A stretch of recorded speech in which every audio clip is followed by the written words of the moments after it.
फांसी की बात करें, एंड से अफजल हैं जो एक टेररिस्ट हैं जिन्होंने पार्लियामेंट पर अटैक किया है, या एक रेपिस्ट है, या से निर्भया केस जो उसके जो रेपिस्ट हैं जो डीपली आउटलाइंड है, जिसमें आई थिंक जो क्राइम है वो काफ़ी ज़्यादा हीनियस है। आपको क्या लगता है इन केसेस में भी एक ये फांसी की सज़ा अप्रोप्रिएट नहीं होगी? डॉक्टर जैन ने 500 रुपए दिए थे कि वाइफ का मर्डर कर, और उनके सामने मर्डर हुआ। जिस डॉक्टर जैन ने मर्डर करवाया वो निकल गए, जिन्होंने 500 रुपए के पीछे मारा था उनको लटका दिया। मतलब गरीबी उनके लिए अभिशाप। हिंदुस्तानी आप देखते हैं और विदेशों में जाते हैं, सबसे ज्यादा सभ्य लोगों में यही आते हैं, यही अपने देश में आते हैं, तो इनसे बड़ा सभ्य कोई नहीं होता। जो एक्चुअल क्रिमिनल होता है, जिसने एक्चुअली सोचा होता है या गलत चीज की होती है, वो तो निकल जाते हैं, लेकिन जिसके पास रिसोर्सेज नहीं होते हैं, जो गरीब होते हैं, वो हमारे सिस्टम में फंस जाते हैं। एक वो जो स्टिग्मा होता है कि हम जेल में आ गए हैं, तो लाइफ लॉन्ग वो उनके साथ हमेशा रहता है, लाइफ लॉन्ग उनके साथ रहता है। और दूसरा क्या होता है कि हम लोगों की कंस्ट्रक्टिव अप्रोच नहीं होती। हमारे यहाँ क्या है कि टीज करते हैं कि इसने तो ये चोरी की थी, जेल में रह के आया। पहले अगर वो जो है सपोज 10,000 रुपये महीना आपसे सैलरी ले रहा था, जब एक बार ये हो जाएगा कि जेल में रह के आया, हमारी मेंटेलिटी ऐसी है कि हम उसकी 10,000 की जगह उसको, अगर दूसरों को 10,000 दे रहे होंगे तो उसको हम 8,000 या 6,000 कर देंगे, कम कर देंगे। नमस्ते सुनील जी, वेलकम। और मैं इतनी एक्साइटेड हूँ, and more than excited, I think मैं बहुत ऑनर्ड फील कर रही हूँ कि आज आपके साथ बैठ के मुझे ये अपॉर्चुनिटी मिल रही है आपसे बात करने की। Thank you very much. मुझे भी पता लगा कि दिव्या इतने अच्छे काम करती है, मुझे लगता है अलग से ही जोश चढ़ रहा है बात करने का। आपने 35 इयर्स तक तिहाड़ जैसी जेल के आप जेलर रहे हैं, उसको मैनेज किया है। आई थिंक बहुत सारी स्टोरीज हैं आपके पास जो मैं डेफिनेटली आज जानना चाहूँगी। जी। साइकोलॉजी के बारे में कि ह्यूमन साइकोलॉजी क्या होती है, क्यों एक क्रिमिनल ऐसे काम करते हैं, और कैसे उसमें बदलाव या चेंजेस आ सकते हैं। आपकी मैंने किताब पढ़ी है ब्लैक वारंट, उसका नेटफ्लिक्स का शो है, उसके मैंने पहले 2 एपिसोड्स भी देखे हैं। और फैसिनेट करता है, आई थिंक नॉर्मल पॉपुलेशन को काफ़ी फैसिनेट करता है कि एक्चुअली जेल क्या होती है, कैसे होती है। एंड जो हमारी परसेप्शन है वो शायद बॉलीवुड और मूवीज से बहुत ज़्यादा इन्फ्लुएंस्ड है, जो काफ़ी टाइम रियलिटी नहीं होती है। And I would love to discuss all of this कि रियलिटी वर्सेस परसेप्शन क्या है। श्योर। लेकिन मैं सबसे पहले चालू करना चाहूँगी with the name of your book. आपने बोला है ब्लैक वारंट। वो एक ऐसा वारंट है जो पास किया जाता है जब किसी को डेथ सेंटेंस या फांसी की सज़ा दी जाती है। And Sunil ji, just for me, काफ़ी हमने स्पिरिचुअल गुरु से बात की है, स्पिरिचुअलिटी में ड्वेल्व करते हैं, एंड आई ऑलवेज फील कि हम किसी की लाइफ एंड करने की एक आपने एक प्रोक्लेम कर दिया है कि अब you are not allowed to live any more. And आपने अपने करियर में 8 हैंगिंग्स देखी है, तो मैं उसके ह्यूमन इमोशनल एस्पेक्ट को समझना चाहूँगी कि जब आपके पास ऐसा वारंट आता है तो आपका इमोशनल रिएक्शन क्या होता है, एक प्रिजनर का इमोशनल रिएक्शन क्या होता है, और ये फांसी का जो ये प्रोसेस होता है, आपकी फीलिंग्स एंड थॉट्स क्या है इसके बारे में? देखिए, फांसी का जो प्रोसेस है बड़ा लेंदी प्रोसेस है। इतना लेंदी प्रोसेस नहीं होना चाहिए। पहली बात तो ये है कि फांसी मिलती किन केसों में है। रेयरेस्ट इन रेयर केसेस में फांसी दी जाती है इंडिया में। और अब देखें कि जो ट्रायल कोर्ट ने अगर 100 केसों में फांसी दी होती है तो सुप्रीम कोर्ट तक जाते जाते वो करीब 10 केसों में रह जाती है फांसी। 90 केसों में जो है फांसी जो है या हाई कोर्ट तोड़ देती है या सुप्रीम कोर्ट तोड़ देती है, जैसे भी होता है टूट जाती है। उसके बाद जिसको फांसी की सजा होती है तो वो प्रेसिडेंट के पास मर्सी पिटिशन कर सकता है। मतलब प्रेसिडेंट जो है ही और शी द अल्टीमेट। तो जब वह मर्सी पिटिशन डालता है प्रेसिडेंट को, तो उसमें वो रीजंस लिखता है कि मर्सी में आप अपने लीगल चीजें नहीं ले सकते, मर्सी में आपको अपना बताना है कि मेरे बच्चे हैं, बीवी है, उनको कौन पालेगा, माँ बाप हैं, कौन पालेगा उसको, जस्ट एक कंपैशनेट ग्राउंड के ऊपर आप करते हैं। तो जनरली मैंने देखा है कि मर्सी पिटिशन जो है समरली रिजेक्ट हो जाती है, काफी देर तक सालों साल पेंडिंग रहेंगी और फिर उसके बाद जो है रिजेक्ट हो जाती है। रिजेक्ट का मतलब ये है कि आपको फांसी पे लटकाना है। क्या होता है कि जो जेलर होता है वो भी एक ह्यूमन बीइंग होता है। अब जैसे हमने अभी मुश्किल से हम आधा घंटा बैठे हैं जी तो एक हमारी आपस में हल्की हल्की इंटीमेसी जो है होनी शुरू हुई है, बात मतलब वी आर फीलिंग कंफर्टेबल जी in talking to each other. वहां पे वो सालों साल हमारे साथ रहा होता है। कैदी लोग जो है जेल के काम में पूरी उतनी ही मदद करते हैं जितना हमारा स्टाफ करता है। जैसे स्टाफ कर रहा है तो कैदी मुझे लगता है कि अगर कैदी हेल्प ना करे तो शायद हम जेल ठीक तरीके से चला भी नहीं पाएंगे। खाना कैदी बनाते हैं, सारा जो उसकी क्लीनिंगनेस और हाइजीन है वो सारा प्रिजनर मेंटेन करते हैं। हर एक चीज में कैदियों का रोल होता है। तो जब वो हमारे लिए काम करते हैं तो एक हमारी उनसे काफी एक इंटीमेसी हो जाती है, जी एक पारिवारिक संबंध हो जाता है। पारिवारिक संबंध ये नहीं कि आप किसी के परिवार में जाओ तो तभी आपका पारिवारिक संबंध होता है। आप अगर उसकी फैमिली के बारे में बात कर रहे हो, उसके बच्चों के बारे में बात कर रहे हो, वो आपको बता रहा है, और फिर वो कैदी, आप ये मत सोचें कि अनपढ़ ही होते हैं। कई बार कैदी आपकी कोई घर की प्रॉब्लम होती है, कोई होती है, आप हम उनसे ये भी शेयर कर लेते हैं कि ये प्रॉब्लम है। तो एक हमारा एक ऐसा रिलेशनशिप बन जाता है। और फिर अचानक आपने 10 साल तक उसको रखा, उसके बाद आपने उसको लटकाया, तो नेचुरली आपकी जो साइकोलॉजी होती है, आपको दुख तो होता ही है कि एक आदमी से आप इतने साल तक आपने बात की, उसने आपके लिए इस तरीके से अच्छा व्यवहार रख के उसने इस तरीके से आपकी हेल्प की, वो फिर चला गया। दुख तो होता है, पर एक कानूनी प्रक्रिया ऐसी है। इसलिए मैं अपने पॉडकास्ट में भी कहता हूँ, और वैसे भी मैं फांसी की सजा के फेवर में नहीं हूँ। फांसी की सजा मेरे हिसाब से हिंदुस्तान में नहीं होनी चाहिए। किसी भी सभ्य कंट्री में आप जाएंगे तो फांसी की सजा नहीं है, पर हिंदुस्तान में शायद इसलिए लोग फेवर कर रहे हैं कि क्योंकि यहाँ की न्यायिक प्रक्रिया जो है बहुत बड़ी है, बड़ी लंबी है।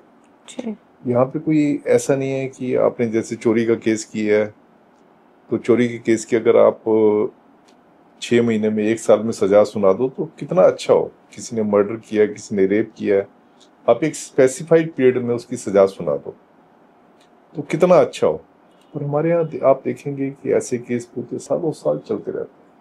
आप टॉर्चर करके, मतलब आप किसी को सजा देते हो, टॉर्चर करके देते हो। आप जब किसी के ऊपर केस चल जाता है, आप उसके ऊपर देखो कितना साइकोलॉजिकल प्रेशर हो जाता है। अगर आपने साल में, 2 साल में अगर खत्म कर दिया केस, उसका साइकोलॉजिकल प्रेशर तो खत्म हो जाएगा ना। उसको कम से कम ये है 1 साल मैंने, 2 साल या पूरी उम्र जेल में मैंने काटनी। पर उससे पहले का जो टॉर्चर करते हो आप प्रेशर उसमें रखते हो, ये सारा हमारी न्यायिक प्रणाली ऐसी है उसकी वजह से। अभी हमारा क्या है कि हमारी जो पूरा एक जुडिशियल प्रोसेस है इतना टॉर्चरस है कि, और इसमें टॉर्चरस, उसमें जो अमीर आदमी है वो तो आप देखें जेल में आता ही नहीं है, बहुत कम। जैसे हम अभी आप नाम ले रहे थे, संजीव नंदा या और मनु शर्मा जैसे नाम है, ये कभी कभी जेल में आते हैं। वो भी तब आते हैं जब आप देखें पब्लिक प्रेशर होता है। एक एग्जाम्पल बनाने की जरूरत होती है कि बिल्कुल, मतलब एक पॉलिटिकली भी एक प्रेशर होता है कि एक एग्जाम्पल बनाओ या लोगों को बताओ। वो भी है नहीं, हर एक केस को आप उठा के देख लो। वो जो भी बड़ा आदमी अगर जेल में आया होगा या मिडिल क्लास का भी अगर आया होगा तो पब्लिक प्रेशर में आया होगा। अगर पब्लिक प्रेशर ना होता शायद वो भी जेल में ना आता। अब क्या होता है कि एक आदमी क्राइम करता है, अब देखें मर्डर में फांसी की सजा है। सबको पता है कि अगर मैं मर्डर करूंगा तो मुझे फांसी की सजा हो सकती है, पर उसके बावजूद इंडिया में कितना मर्डर कमिट होता है। अगर आप जेलें देखेंगे तो सबसे ज्यादा मर्डर के अंडर ट्रायल और कन्विक्ट होते हैं। क्यों आदमी मर्डर करता है? क्योंकि उसको ये होता है कि मैं मर्डर करूँ, कुछ नहीं होगा, क्योंकि उसको सिस्टम के ऊपर विश्वास है कि इस सिस्टम में उसको कुछ नहीं होगा। क्यों कुछ नहीं होगा? क्योंकि पहले तो है काफी देर तक न्यायिक प्रक्रिया चलती रहेगी, इतनी देर में चलेगी जब जो विटनेस उसके खिलाफ हैं उनको डरा देगा, कि अगर नहीं डरा पाएगा तो विटनेस हो सकता है कुछ हो जाए, विटनेस उसके खिलाफ ना बोले। हर एक को उम्मीद होती है कि अगर वो क्राइम करेगा तो उसको कुछ नहीं होगा, निकल जाएगा। क्यों? क्योंकि हमारा सिस्टम, हमारा न्यायिक प्रक्रिया ऐसी है, ऐसी पुलिस है। पुलिस का भी होता है कि हम पकड़ लो, पकड़ने के बाद उसका क्या एविडेंस करवाना है, कोई एक उसको आपने जेल में रखा हुआ है तो एक बंदिश होती है कि उसको इतनी देर में आपको ये उसका विटनेसेस है उनका अपने वो करवाना है। पर वो किसी को भी एक टाइम की जो है एक यहाँ पे बंदिश है नहीं, हमारे सिस्टम में टाइम की बंदिश नहीं है। उससे आप देखें कि ये क्राइम हो रहा है, ऐसी रेप का देखें, रेप के बारे में कितना हम कहते हैं कितना हीनियस क्राइम है ये, पर रेप कितने हो रहे हैं। हर बार प्रदर्शन होते हैं, ये होते हैं, पकड़ लेते हैं, फांसी पर चढ़ जाते हैं, पर फिर भी ये कम नहीं हो रहे। Justice delayed is justice denied. बिल्कुल बिल्कुल। योगिता जी से बात हुई थी हमारे पॉडकास्ट पे, उन्होंने भी यही बोला था कि आपके रेप विक्टिम्स होते हैं, लेकिन आपके रेप केसेस होते हैं और जो आपकी एविडेंस होती है वो बाय द टाइम वो 8-10 साल लग जाते हैं आपको एक कन्विक्शन मिलने में। बाय दैट टाइम सब कुछ चेंज हो गया होता है। बिल्कुल। तो it's very very hard for कि किसी ने एक्चुअली जो विक्टिम भी है to keep fighting, that is also very hard. तो दोनों तरफ से, from the criminal side also और जो विक्टिम की तरफ से भी, आई थिंक दोनों ही मरते हैं। बहुत अच्छी बात कही। मैं देखें हमारे हिंदुस्तान का जो लीगल सिस्टम है उसमें अगर आप एक नंबर एक आप उसको टाइम बाउंड करते हो, और दूसरा अगर समय सीमा को कोई नहीं मानता तो उसको आप फाइन करते हो जी। अब देखो सिस्टम बड़ा अच्छा चलता है हमारे जी। हमारे हिंदुस्तानी के ऊपर जब तक सजा का एक तलवार नहीं लटक रही होगी तो हमारे यहाँ सब चलता है वाली प्रवृत्ति, कुछ नहीं होगा। एक आइडियोलॉजी बन जाती है यार, ये mindset. But again I think अगर हम फांसी की बात करें, एंड से अफजल हैं जो एक टेररिस्ट हैं जिन्होंने पार्लियामेंट पे अटैक किया है, या एक रेपिस्ट हैं, या से निर्भया केस जो उसके जो रेपिस्ट हैं जो डीपली आउटलाइंड है, जिसमें आई थिंक जो क्राइम है वो काफ़ी ज़्यादा हीनियस है। आपको क्या लगता है इन केसेस में भी एक ये फांसी की सज़ा अप्रोप्रिएट नहीं होएगी? देखें अगर इन केसेस में भी आप देखेंगे सब चीज़ों में ना, जितने आप जिसको भी आपने फांसी लगाई है, आप एक चीज़ उनमें देखते हैं कि किसी ने अच्छा वकील नहीं किया, जिसने भी अच्छा वकील कर लिया उसको फांसी की सजा मिली। अब मैं आपको बताता हूँ लेटेस्ट, आपको शायद निठारी कांड याद होगा जी। निठारी कांड में जो 2 कन्विक्ट हैं, उन दोनों कन्विक्ट्स ने काफी सारी लड़कियों का रेप किया, मर्डर किया, बल्कि क्या क्या कहानियां उनके बारे में थी। दोनों को पकड़ा, दोनों ने एक बहुत बड़ा टॉप मोस्ट क्रिमिनल लॉयर कर लिया, दोनों को डेथ सेंटेंस हुई, दोनों को लाइफ सेंटेंस हुई, और वो शायद बाहर भी निकलने वाले हैं। तो जितनों को भी हमने फांसी पे लगाया, अगर हम इसको देखें, अगर इन्होंने अच्छा लॉयर कर लिया होता तो शायद फांसी पे ना लटकते। अब आप देखें, मैं आपको डॉक्टर जैन का केस बताता हूँ, बहुत पुराना केस है। तो ये लेट 70s में एक डॉक्टर जैन थे, उनका अपनी जो उनकी सेक्रेटरी वगैरह उनके साथ कुछ अफेयर था। तो सेक्रेटरी उनकी जो थी वो उनके ऊपर प्रेशर डाल रही थी कि आप मुझसे शादी करो। तो अब शादी करो वाली बात थी, तो उसने सेक्रेटरी ने ही प्लान बनाया कि कैसे आप अपनी वाइफ को मरवाओगे। उसको बड़ा मशहूर है पुराने टाइम का विद्या जैन मर्डर केस कहते हैं जी जी। उसमें डॉक्टर जैन ने 500 रुपए 2 हायर एसेसिन थे, करतार सिंह और उजागर सिंह, 500 रुपए दिए थे कि वाइफ का मर्डर करने के लिए, और उनके सामने मर्डर हुआ। उनके सामने मर्डर हुआ और बॉडी जो है वो एक वहाँ से डिफेंस कॉलोनी का नाला से के पास से मिली। तो इन्वेस्टिगेटर जब उनको अपने उस पे इन्वेस्टिगेशन में लगे थे तो डॉक्टर जैन अपना वो बता रहे कि तुम्हें पता है तुम किससे बात कर रहे हो? डॉक्टर भी हूँ, जैन भी हूँ। मैं खुद जैन हूँ। तो मेरे तो रोंगटे खड़े हो रहे हैं। अब तो पता है किससे बात कर रहे हो? मैं राष्ट्रपति का डॉक्टर हूँ, आई स्पेशलिस्ट हूँ राष्ट्रपति का। पर कई इन्वेस्टिगेटर होते हैं बड़े टफ इसके बारे में। तो उन्होंने कहा आप ये बताओ कि जब वो मार रहे थे इनको तो आपने शोर क्यों नहीं बचाया, उनको पकड़ा क्यों नहीं?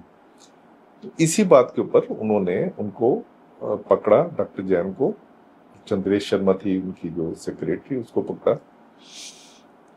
आप देखें जिस डॉक्टर जैन ने मर्डर करवाया उनको तो लाइफ इम्प्रिजनमेंट हुई और वो निकल के बाहर। उस टाइम पे लाइफ इम्प्रिजनमेंट का मतलब होता था 14 साल विद रेमिशन, मतलब करीब की 10-12 साल आपको जेल में काटनी होती थी। वो निकल गए। जिन्होंने 500 रुपए के पीछे फांसी की थी, मारा था, उनको लटका दिए। मतलब गरीबी उनके लिए अभिशाप हो गई। जब मैं उनको मतलब याद करता हूँ कैसे वो रो रहे थे, बिलबिला रहे थे लास्ट उस पे। वो पूरा का पूरा गांव, मथुरा वगैरह साइड के रहने वाले थे, पूरा पूरा गांव उनको जो दोनों भाई थे मिलने के लिए आ रहा था। तो हमारा सिस्टम ये है, क्योंकि डॉक्टर जैन ने बहुत बड़ा एक टॉप लायर कर लिया था, उनको तो बचा लिया उसने, क्योंकि इनके पास कोई वो नहीं था तो वो लटक गए। तो ये हमारा सिस्टम है। कि जो एक्चुअल क्रिमिनल होता है, जिसने एक्चुअली सोचा होता है या गलत चीज़ की होती है, वो तो निकल जाते हैं। लेकिन जिसके पास रिसोर्सेज नहीं होते हैं, जो गरीब होते हैं, वो हमारे सिस्टम में फंस जाते हैं। दैट इज द रीजन मैं जो फांसी के खिलाफ हूँ, दैट इज द रीजन मैं फांसी के खिलाफ हूँ। जी। आप अपने सिस्टम को इम्प्रूव करो ना, आप अपने सिस्टम को इम्प्रूव क्यों नहीं करते? अब क्यों हमारा हर क्रिमिनल जो है समझता है कि मेरे को कुछ नहीं होगा? क्योंकि उसको पता है जो पैसे वाला है वो जितने मर्जी क्राइम कर ले, उसको पता है कि मुझे कुछ नहीं होगा, मैं वकील बड़ा करूंगा, मैं निकल जाऊंगा। तो एक बड़ा फेमस गाना है, मतलब आपको भी देखो उससे समझ आ जाएगा कि किस तरीके का सिस्टम है। वो कहते हैं कि मुजरिम ना कहना मुझे दोस्तों, मुजरिम तो सारा जमाना है, पकड़ा गया वो चोर है, बाकी सब जग सियाना है। मतलब हम पकड़े गए हैं तो हम चोर हैं। हम चोर हैं, जो नहीं पकड़े जा रहे वो सब अपना बाहर हैं और सियाने हैं, वो बड़े वाइज बंदे।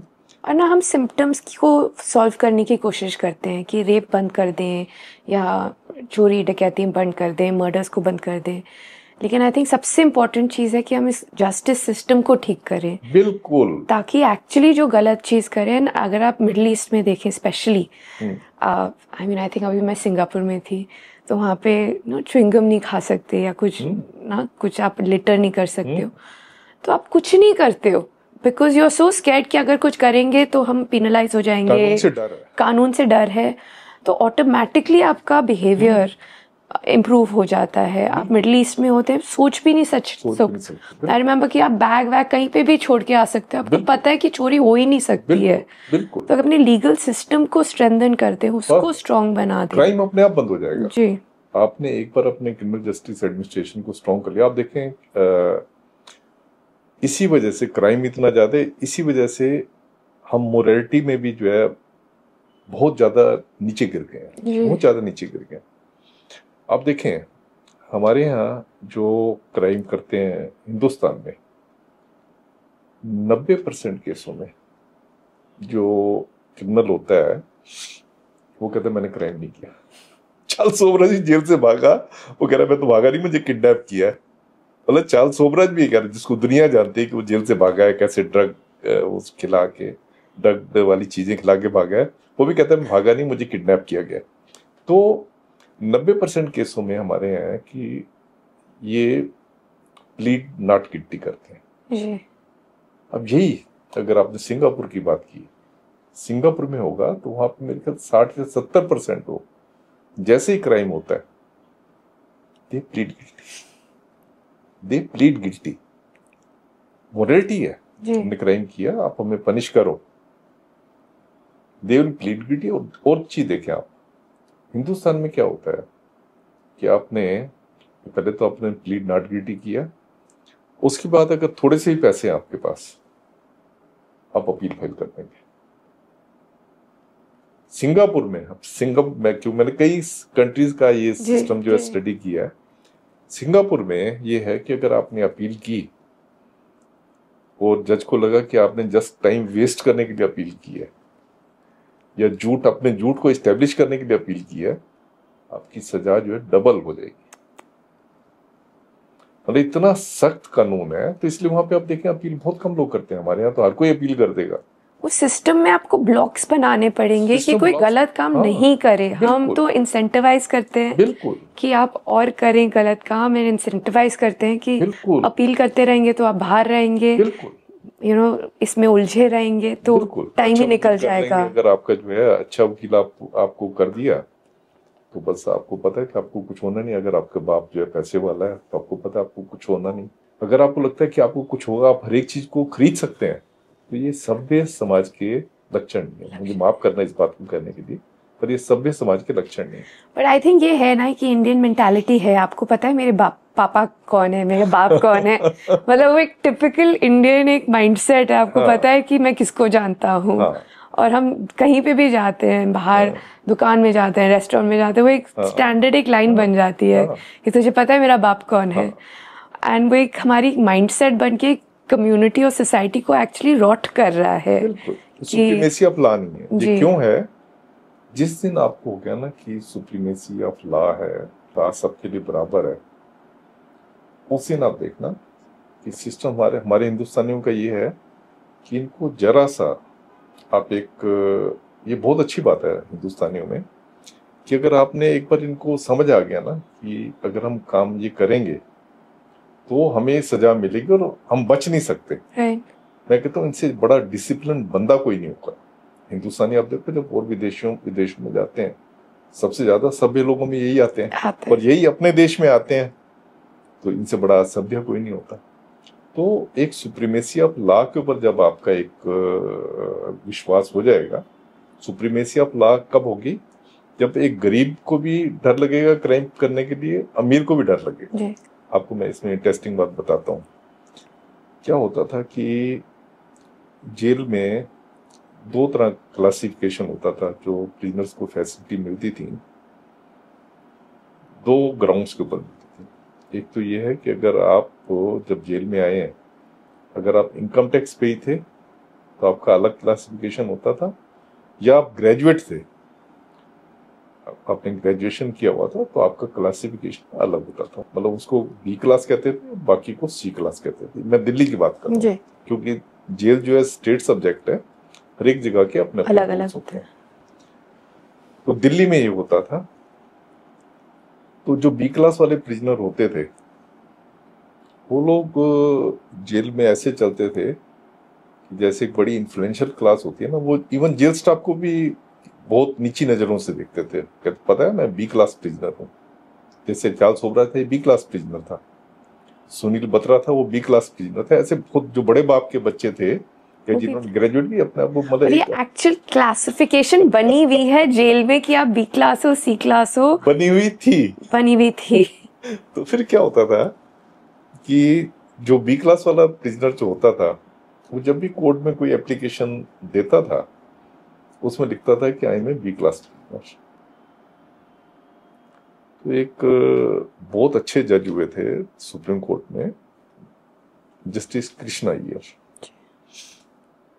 तो उन्होंने कहा कि जो मेरा सोचना, उन्होंने अपनी सोच बताई कि एक आदमी पढ़ा लिखा है, एक आदमी इनकम टैक्स पे ही है, मतलब ही इज बेटर प्लेस्ड, उसको ज्यादा समझ है कि मैं ये चीज कर रहा हूं तो इसका ये परिणाम हो सकता है। जबकि गरीब को बहुत बार नहीं पता होता वो कैसे उसमें लपेटी में आ जाए, उसको पता नहीं होता किन सर्कमस्टांसिस में उससे क्राइम हो गया। तो कहते हैं जो बंदा जानबूझ के क्राइम कर रहा है, ये जानते हुए कि मैं ये क्राइम कर रहा हूं, इसमें ये हो सकता है, तो उसको तो आप बेटर फैसिलिटी दे रहे हो जेल में। जैसे बी क्लास जो कन्विक्ट होता था उसको फर्नीचर मिलता था, रहने के लिए सेल मिलती थी, सोने के लिए बेड मिलता था, ब्रेकफास्ट, लंच, डिनर और 2-3 टाइम चाय वगैरह, बिल्कुल जैसे हॉस्टल का एनवायरनमेंट होता है उस तरीके से होता था। जब जस्टिस कृष्णा अय्यर ने ये कहा कि ये तो हम बहुत गलत कर रहे हैं कि जो जानबूझ के क्राइम कर रहे हैं, मतलब जिसको पता है कि मैं ये क्राइम करूंगा ये हो सकता है, उसको तो आप बेटर फैसिलिटी दे रहे हो, जो बेचारा गरीब है उसको नहीं उसको आप कैटल क्लास, सी क्लास आप कह रहे हैं उसमें रख रहे हैं। तो उन्होंने कहा कि मेरा ओपिनियन है कि बी क्लास और सी क्लास नहीं होनी चाहिए, सबकी एक ही क्लास होनी चाहिए, और जो लोग फैसिलिटी आप जेलों में देते हैं वो उनकी रिक्वायरमेंट के हिसाब से होनी चाहिए। जैसे कोई बीमार है उसको आप सेल दे सकते हैं, उसको उसको साथ आप हेल्पर आप दे सकते हैं जो उसकी हेल्प करे। कोई पढ़ाई लिखाई जेल में कर रहा है, बहुत सारे प्रिजनर जेल में आते हैं जो अनपढ़ होते हैं, जी। पर जेल से जब निकलते हैं तो उन्होंने मैट्रिक कर ली होती है, ग्रेजुएशन कर ली होती है, पोस्ट ग्रेजुएशन कर ली होती है, तो उनको सेल चाहिए क्योंकि अकेलापन चाहिए पढ़ने के लिए। उन्होंने कहा फैसिलिटी आप दो उसकी रिक्वायरमेंट के हिसाब से, ना कि उसके स्टेटस के हिसाब से। तो उसका जजमेंट का नतीजा ये हुआ कि हमने पहले तो दिल्ली वालों ने भी कुछ नहीं किया, फिर जबरदस्ती हमने इस प्रोसेस को आगे चलवाया, फिर एक कमेटी बिठवाई। क्योंकि क्या होता है कि हमारे हिंदुस्तान की एक ब्यूटी ये है कि कोई भी सिस्टम को वो नहीं करना चाहता, हिलाना नहीं चाहता, चेंज नहीं करना चाहता और रिस्पॉन्सिबिलिटी नहीं लेना चाहता कोई। और स्टेटस को में हर कोई विश्वास करता है कि स्टेटस को में ऊपर थोड़े ऑर्नामेंटल चेंज कर दिए और कुछ वो नहीं करना चाहता। तो मैंने फिर जाके जब एक कोर्ट में एप्लीकेशन लगी थी, हमने उस एप्लीकेशन का सपोर्ट किया कि वाकई सुप्रीम कोर्ट ने भी कहा है बी क्लास सी क्लास नहीं होनी चाहिए। सुप्रीम कोर्ट ने अगर डायरेक्शन दी होती तो बी क्लास सी क्लास कब की खत्म हो गई होती, पर उन्होंने डायरेक्शन ना दे के उन्होंने खाली अपनी ऑब्जर्वेशन दी थी। तो उससे क्या हुआ, फिर हमने एक यहाँ पे एक कमेटी बनी, जस्टिस संतोष तुगल कमेटी थी, हाई कोर्ट की जज थी, रिटायर्ड। तो उन्होंने जो सुप्रीम कोर्ट की बात थी उसको इलेबोरेटिव वे में कह दिया कि ये नहीं होनी चाहिए बी क्लास और सी क्लास। हमने यहाँ से तिहाड़ से तो B class C class system जो था, जो एक अथॉरिटी आपको देता था अमीरों को, तो उसको तो खत्म कर दिया। एक वो जो स्टिग्मा होता है कि हम जेल में आ गए हैं, तो लाइफ लॉन्ग वो उनके साथ हमेशा रहता है, लाइफ लॉन्ग उनके साथ रहता है। और दूसरा क्या होता है कि हम लोगों की कंस्ट्रक्टिव अप्रोच नहीं होती। फिर सिंगापुर पे मैं आता हूँ, क्योंकि सिंगापुर पे मैंने काफी स्टडी किया, मैं घूम के भी आया था, 2-3 बार वहां पे गया हूँ, जेलों में भी गया हूँ। सिंगापुर में सोसाइटी बनी हुई है, सिविल सोसाइटी बनी हुई है, उसको येलो रिबन सोसाइटी कहते हैं। उनका काम ही यही है कि जो जेल से छूटते हैं तो उनको काम देना, काम दिलवाते हैं वो। अब सिंगापुर की जेलों में अगर आपने विजिट की हो, वहाँ का जो सबसे बड़ा जो जेलों में काम आता है वो आता है होटल्स वगैरह से, होटल्स इंडस्ट्री से, लॉन्ड्री का, दूसरी इन चीज़ों का काम आता है। और हमने देखा था कि उनको जब बाहर उनके साथ डिस्क्रिमिनेशन नहीं होती, जब छूट जाते हैं तो कोई डिस्क्रिमिनेशन नहीं होती। हमारे यहाँ क्या है कि एक टीज करते हैं कि इसने तो ये चोरी की थी, जेल में रह के आए। और अगर उसको पहले अगर वो जो है सपोज 10,000 रुपये महीना आपसे सैलरी ले रहा था, जब एक बार ये हो जाएगा कि जेल में रह के आया, हमारी मेंटेलिटी ऐसी है कि हम उसकी 10,000 की जगह उसको, अगर दूसरों को 10,000 दे रहे होंगे तो उसको हम 8,000 या 6,000 कर देंगे, कम कर देंगे। हिंदुस्तान में जो जरूरत है इस टाइम, जो अगर हम रिहेबिलिटेशन के पॉइंट से देखें, जैसे आप जैसी ऑर्गेनाइजेशन है ना, इसमें काफी हेल्प कर सकते हैं। कैसे हेल्प कर सकते हैं? जैसे आपकी एक ऑर्गेनाइजेशन है, इसमें सपोज 5,000 मेंबर है, आप एक प्रोफाइल ले लो कि जो प्रिजनर हमारे हर रोज रिलीज होते हैं उनकी क्या प्रोफाइल होती है। आप देखेंगे ज्यादातर अनपढ़ होते हैं, ड्राइवरी का काम बहुत ज्यादा लोग जानते होते हैं, बहुत ज्यादा लोग होते हैं जो टाइपिंग का काम जानते होते हैं। तो आप लोग जो है उसमें, अगर आपके 5,000 लोग हैं, उसमें सपोज 100 लोग भी तैयार हो जाते हैं कि हम इनको काम देने के लिए तैयार हैं, वो अपना जो एक नेगेटिव उनके लिए एटीट्यूड है उसको करके एक, मैं ये नहीं कह रहा पॉजिटिव करो, आप न्यूट्रल कर लो, अपने आप को न्यूट्रल गियर पे ले आओ। आप ये सोच के चलो कि वो भी एक इंसान है, उनमें भी एक आत्मा है, जैसे आप एक आत्मा हो उनमें भी एक वो है। आप न्यूट्रल गियर पे ले आओ। अगर आपके 100 भी लोग भी आगे आ जाएं कि हम ड्राइवरी का काम दे सकते, ड्राइवर हर एक को जरूरत होती है, या घर में काम करने के लिए नौकर हर एक को जरूरत होती है, टाइपिस्ट की हर एक को जरूरत होती है, और अगर आपके पास इसका काम ट्रांसपोर्ट का काम है तो उसमें आपको क्लीनर की जरूरत होती है। अगर 100 लोग भी आगे आते हैं, आप जेल डीजी को जो है आप लिख के दो कि इतने लोगों को हम जॉब दे सकते हैं।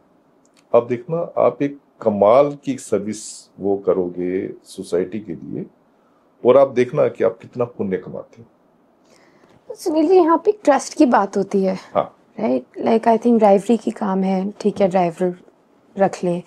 मेरी बेटी है 12 साल की, बेटा है 9 साल का। एक जो माइंडसेट होता है कि ये एक प्रिजनर है या इसने क्राइम कमिट किया है, वो मेरे घर में है या मेरी फैक्ट्री में है, एंड उसके अराउंड एक फेयर होता है कि क्या वो फिर से करेंगे। तो आपका क्या एक्सपीरियंस है कि जेल के बाद क्या वो रिफॉर्म हो जाते हैं, क्या एक वो, लेकिन या वो होता है कि नहीं अब तो हैबिट हो गई है, या ये पहले किया है तो फिर से करेंगे? ये देखिए, ये ना हम नेगेटिव वाइब्स देते हैं उनको। देखें, किसी ने अगर एक बार क्राइम कर दिया, आपने जेल की रिपोर्ट ले ली जी, जेल से आप रिपोर्ट लो, इसका जेल का कंडक्ट होता है मोस्ट इंपोर्टेंट कंडक्ट होता है। जिसने नहीं सुधरना वो जेल में भी नहीं सुधरेगा, और जेल के आपको बताऊं कायदे कानून इतने सख्त होते हैं कि अगर किसी ने थोड़ा सा भी वहां पे अगर ऑफेंस किया होता है जेल में, तो उसके फौरन उसके खिलाफ ये आ जाता है कि इसका जेल का कंडक्ट ठीक नहीं था, नॉर्मल नहीं था। तो आप जेल के कंडक्ट का आप उनसे वो रिपोर्ट लें, है ना। और मैं आपको बता रहा हूँ, आप मेरे वर्ड्स के ऊपर अगर कुछ देर विश्वास करें, मैं आपको बता रहा हूँ कि 95% लोग आपके ट्रस्ट को नहीं तोड़ेंगे। हमने कैंपस प्लेसमेंट शुरू की थी, मैंने ही शुरू करवाया था वो। तो उसमें जो लोग कैदी होते थे, हम उनका प्रोफाइल पहले जनरेट कर लेते थे, और ज्यादातर कैदी होते थे जो लेबरर वगैरह का काम करते थे, या ड्राइवर होते थे, टाइपिंग का काम जानते थे। तो हमने उनकी प्रोफाइल क्रिएट करके उसके बाद हमने एक कैंपस प्लेसमेंट करनी शुरू की। उसको हम कैंपस प्लेसमेंट कहते थे। कैंपस ही है, मतलब सुधार रिफॉर्म कैंपस है। हाँ, तो उसकी हमने प्लेसमेंट करनी शुरू की। आपको विश्वास नहीं होगा कि एक कैंपस प्लेसमेंट में एक प्रिजनर को 15 लाख रुपए का आपको उसकी कैंपस प्लेसमेंट हुई।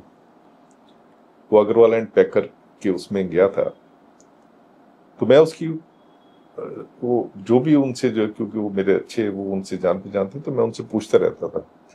तो बड़े खुश होकर मुझे बताते थे, सुनील जी मैंने उसको अब मैनेजर बना दिया, उसको मैंने पूरा डिवीजन का मैनेजर बना दिया।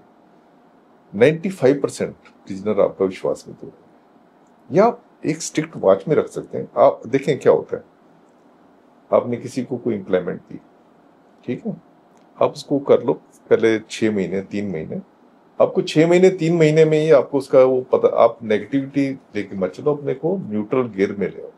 और जो आपने बोला ना सुनील जी, जो मेरे को बात बहुत समझ आई कि जो एक प्रिजन का कंडक्ट होता है वो इतना मुश्किल होता है, बिल्कुल, कि अगर कोई इंसान उसमें एक्चुअली अपना टाइम निकाल ले एंड एक्चुअली उसने कंडक्ट अपने आप को ढंग से किया है, तो दैट इटसेल्फ शोज कि उसमें बदलाव आ रहा है, या वो एक पॉजिटिव तरह से देखें, वर्सेस ये जो हमारा एक माइंडसेट बना हुआ है कि नेगेटिव है, कि अगर कोई इतने स्ट्रिक्ट डिसिप्लिन से रह के चला हुआ है तो फिर कुछ ना कुछ तो उसमें इतनी कैपेबिलिटी तो है कि वो इस डिसिप्लिन को फॉलो कर सकता है, और फिर उसके बाद उसको एक ए रिपोर्ट कार्ड मिल रहा है।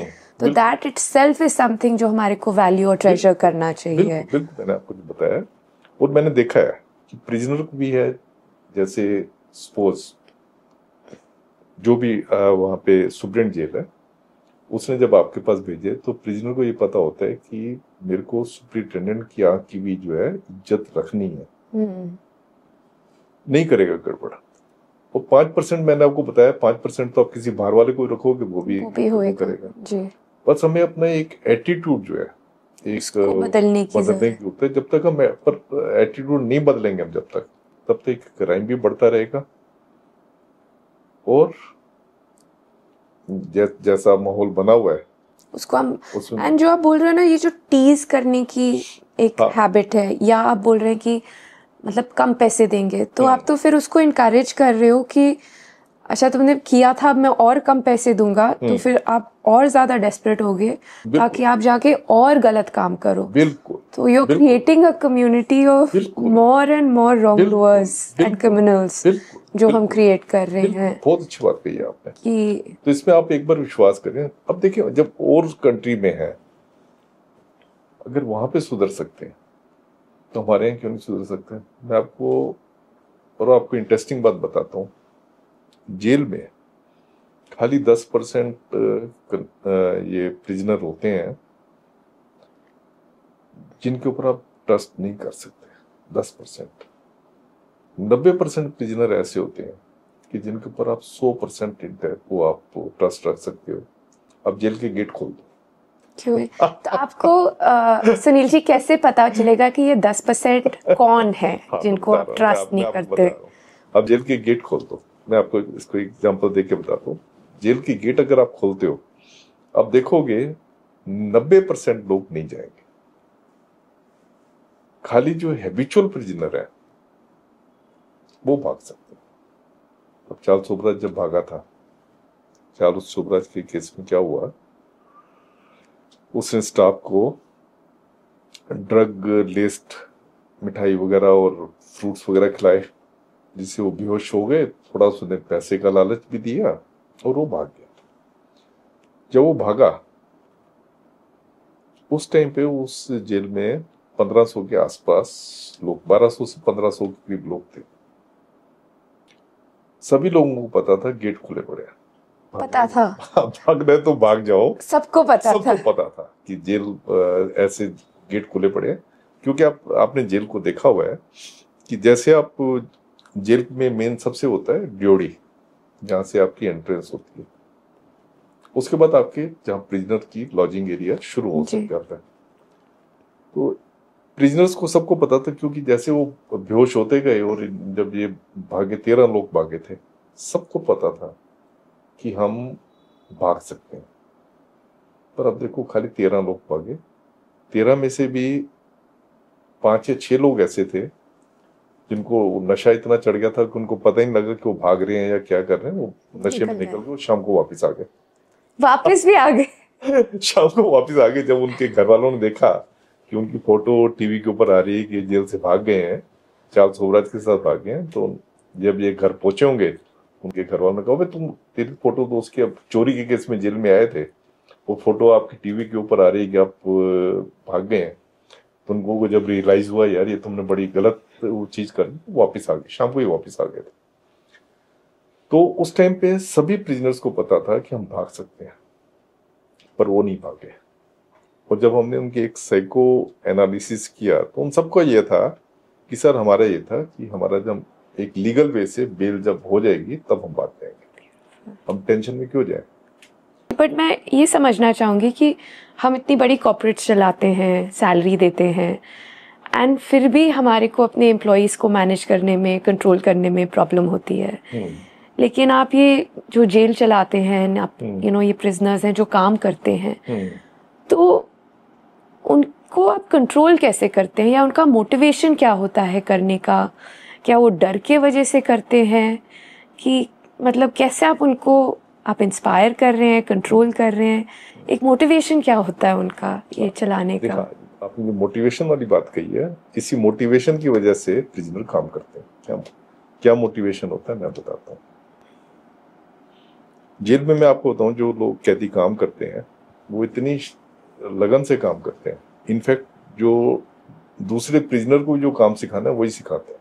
इवन तो हमारे पास अपने टीचर भी होते हैं जो सिखाते हैं काम, पर दूसरे प्रिजनर ही होते हैं जो उसको जो अगले को काम सिखाते हैं। तो मोटिवेशन जो आपने बताया, इसके लिए क्या होता है, 2 चीजें होती हैं मोटिवेशन की। एक तो ये होता है कि आप प्रिजनर को कह रहे हो कि अगर तू ठीक तरीके से काम करेगा तेरे को जल्दी छोड़ देंगे। जल्दी छोड़ना जो है एक बहुत बड़ा मोटिवेशन होता है। अच्छा, जल्दी कैसे छोड़ते हैं? जेल सुप्रिंटेंडेंट के पास जो है सजा को रेमिट करने की पावर होती है। जैसे किसी को 10 साल की कैद हुई है, अगर जेल में वो कंडक्ट ठीक रखता है, किसी से लड़ाई झगड़ा नहीं कर रहा और अपना काम बिल्कुल तसल्ली से कर रहा है, तो 10 साल में उसके करीब करीब 3 साल तक सजा सुप्रिंटेंडेंट जेल के उस पर माफ हो सकती है। वाह। दूसरा मोटिवेशन होता है आप उसको वेजिस दे रहे हैं। किसी टाइम पे होता था वेजिस आप बिल्कुल एक दिखावे के वेजिस देते थे।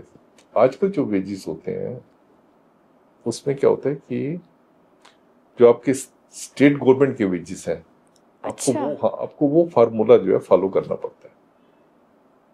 जैसे स्टेट में आपको बताऊं, कोई स्किल्ड लेबर है, स्किल्ड अनस्किल्ड, हाँ, जो भी उसका रेट होता है।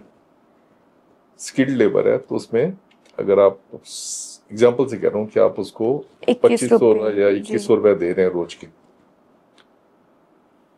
तो 2100 रुपए में आप उससे खाली जो उसका मेंटेनेंस कास्ट है, एक प्रिजनर की मेंटेनेंस कास्ट उस टाइम पे, तो जो पुराने टाइम की मैं बात कर रहा हूँ, 2016 में मैं रिटायर हुआ हूँ, 450 के करीब एक प्रिजनर की मेंटेनेंस कास्ट होती थी। अब थोड़ी ज्यादा होगी। वो काट के मतलब बिजली का खर्चा, पानी का खर्चा, खाने का खर्चा, ये सारा, ये इसको मेंटेनेंस कास्ट में, सिक्योरिटी का खर्चा, इसका काट के आप उनको एक स्किल्ड प्रिजनर जो है उसको करीब करीब आप जो है महीने का कोई 8-10 हजार रुपए आप दे देते। जब 8-10 हजार रुपए आपने उनको दे दिया तो उनको अपना तो खाना यहाँ जेल में ठीक मिल रहा है, तो ज्यादातर कैदी क्या करते हैं, वो अपने घर में बेचते हैं। वो घर में भेजते हैं ताकि उनके घर के गुजारे में भी उसकी हेल्प हो। तो जो जेल में आप लगाएं कि जिसने जेल में 10 साल काटे हैं, 5 साल काटे हैं या 2 साल भी काटे हैं, अगर ठीक तरीके से काटे हैं तो ये तो है नहीं कि बाहर आएगा तो एकदम बिगड़ जाएगा।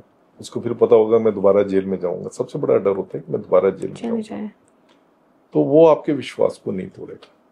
एंड आई थिंक इसमें ये भी है कि एटलीस्ट वो जेल से बाहर निकल रहा है तो उसके पास कुछ पैसे हैं जिससे वो शायद अपनी लाइफ चालू कर सके या अपने खर्चे निकाल सके। बिल्कुल। और रियलिटी में सुनील जी क्या पनिशमेंट होती है? क्योंकि हम देखते हैं कि सॉलिटरी कन्फाइनमेंट है या किसी को मारा जा रहा है, तो पनिशमेंट कितनी होती है? एंड आई एम श्योर होती भी है, या किसी सिचुएशंस में ज़रूरत भी होगी। कितनी सिचुएशंस में पनिशमेंट या सॉलिटरी कन्फाइनमेंट या मार की ज़रूरत होती है या एक्चुअल ब्रूटल फोर्स की ज़रूरत होती है? खाली मैंने आपको बताया जैसे कि 10% केसों में आपको जरूरत होती है। 10% केसों में आपको जरूरत होती है एक सख्त होने की। 90% केसों में आपको जरूरत नहीं होती। आपने सोलिटरी कन्फाइनमेंट की बात की है, तो सोलिटरी कन्फाइनमेंट तो आप बिना जुडिशियल प्रोसेस के आप नहीं दे सकते किसी को। सेग्रीगेट कर सकते हो, पर सेग्रीगेशन भी कई बार सोलिटरी कन्फाइनमेंट में बदल जाता है, क्योंकि अगर आप उसको खोलोगे नहीं, उसको बंद रखोगे, सारा दिन बंद रखोगे, तो उसमें हो जाता है। और उसमें आप देखें, जैसे मैंने आपको बताया कि 82% लोग दिल्ली में अंडर ट्रायल्स हैं। कन्विक्ट्स आप देखोगे ज्यादातर बहुत डिसिप्लिन होते हैं। अच्छा। कन्विक्ट जो होते हैं, जिन्होंने सफेद कुर्ता पजामा पहना होता है, बड़े डिसिप्लिन होते हैं। डिसिप्लिन क्यों होते हैं? मैंने आपको 2 रीजन बताए हैं। एक तो ये कि उनको होता है रेमिशन जो है सुप्रीम जेल के हाथ में है, तो हमें निकलना है। हाँ, हमें निकलना है, नहीं तो रेमिशन जब्त हो सकती है हमारी। वो बहुत डिसिप्लिन में रहते हैं। ज्यादातर जो जेल में इनडिसिप्लिन क्रिएट करते हैं वो अंडर ट्रायल्स होते हैं, क्योंकि अंडर ट्रायल्स को पता है कि उनको जो सजा वगैरह देनी है वो कोर्ट ने देनी है। उनका मेन जो है वो ये होता है, सोचते रहते हैं कोर्ट के बारे में। कोर्ट में जाएंगे, अब ये विटनेस आएगी तो इस विटनेस को कैसे डराना है, अपने घर वालों को बताते रहेंगे, उस विटनेस को ऐसे ऐसे जो है उसको कह देना, भाई प्रलोभन देके जैसे भी किस तरीके जी से जी आपने विन ओवर करना है विटनेस को। तो जो अंडर ऐसे लोग जो होते हैं, ये लोग जेल में इनडिसिप्लिन क्रिएट करते हैं। कई बार दो गैंग, अपोजिट गैंग के लोग आ गए, हमें पता नहीं चला,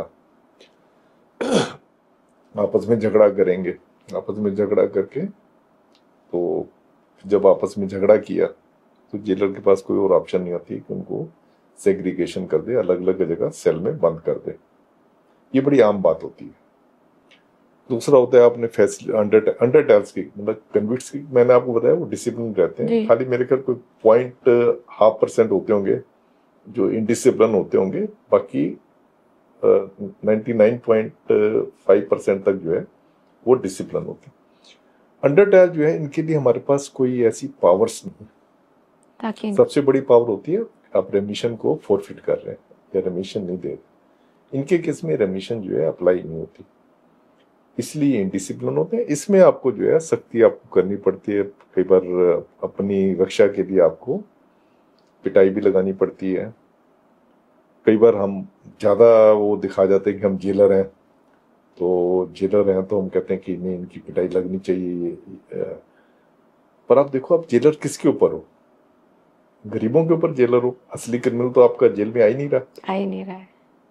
आप सैडिस्टिक प्लेयर लेते हो, आप उनको पिटाई लगा के, हम जेल लगाए, पिटाई लगाने वो ये कहेंगे जेल चल नहीं सकती। मैं आपको छोटा सा इसका एक इलस्ट्रेशन देता हूँ। हमने, ये बात है 93-94 की बात है, हमने एक सर्कुलर इशू किया